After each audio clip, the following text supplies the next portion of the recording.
I suppose over the past 12 months, the thing that's been most important has been the rise of Twitter, which is a sort of real-time service which lets you see what people are saying from all over the world.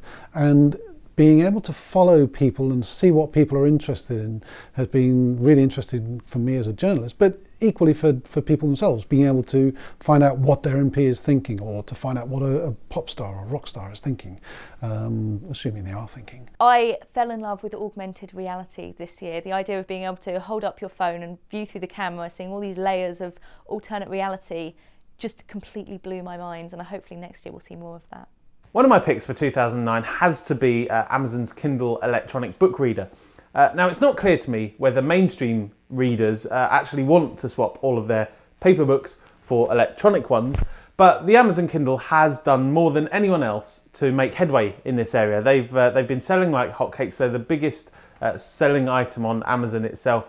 And I think they've really turned the corner and told people what you can do with an ebook that you can't do elsewhere. I think the highlight in terms of gadgets for me was the HTC Hero. It was the first phone that genuinely offered an alternative to the iPhone. It was a decent camera, it ran Android, which is a dream, it was fast, the touchscreen was good.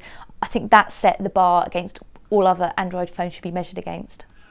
Google Android operating system for mobile phones, lots and lots of companies suddenly started using it, and it's become the favoured one for new phone development, and that's very interesting. I think that's going to expand the number of people using mobile phones for internet and all sorts of other mobile development. The thing I love about Android is that it's not Apple, it's not the iPhone, and I say that as a complete Apple fangirl.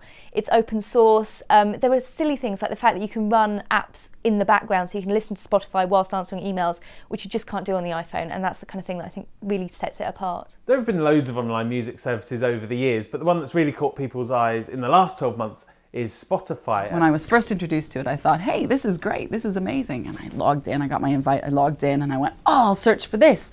And it wasn't there. And I'll search for this. And it wasn't there. And I'll search for this. And it wasn't there. So clearly myself and Spotify, we were not made in heaven. And so I stopped using it. But people kept talking about it, and they kept bubbling about it. It's beautifully constructed, it's very well designed, it's easy to use, and under the hood it's got loads of amazing technical things going on that get the music you want to listen to you straight away. More and more people were talking about how amazing this thing Spotify was. And so recently I crowdsourced a playlist. I was looking for happy tunes that I could listen to on the way up to my PhD Viva. Came up with this definitive list of the happiest music that I could possibly get. And I posted it, and somebody ended up putting it up on Spotify. And I thought, that's very clever. The one thing it has to contend with is the economics.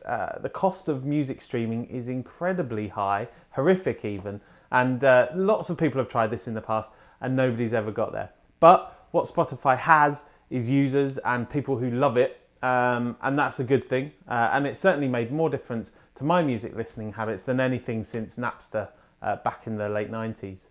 I think the last 10 years has really seen the realization of what the web should have been. We've seen it in terms, and most explicitly in terms of the social media apps that have really happened maybe in the past 5 years. That was the dream, that was what everybody thought the web was going to be 20 years ago. They thought, oh, everybody's going to be able to create these technologies, and it's going to be this amazing leveling field, it's going to be this place where you could go in and you could do stuff and you could consume stuff. But no, I mean, it was the geeks who were doing that, wasn't it? You had to know HTML, you had to know how to do it.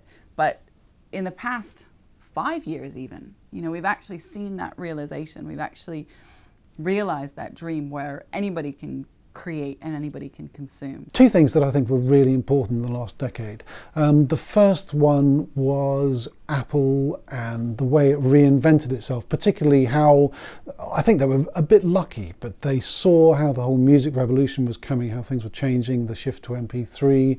They invented the iPod because they happened to know about a new technology that was coming in small discs, so you could store loads and loads of music onto a very, very small hard disk, and they cornered the market for that hard drive. And the other revolution was the software revolution, which I think Wikipedia is the best example of. The crowdsourcing, where you ask out an enormous number of people just to give a little bit of input. Many people won't, but a few people will, and you can actually get a very high quality product out of it. I think when the internet stopped being somewhere where you went to for information and started becoming somewhere you shared information. So when something like Twitter was created and it became a communication tool rather than a kind of one-way exchange, I think that was a defining moment. Something that really seemed to emerge over the past 12 months is how much social media has grown as a propaganda tool. We saw this early in the year when we had the conflict in Gaza that was played out. You know, you saw the Israeli government having a press conference on Twitter. Who was that for?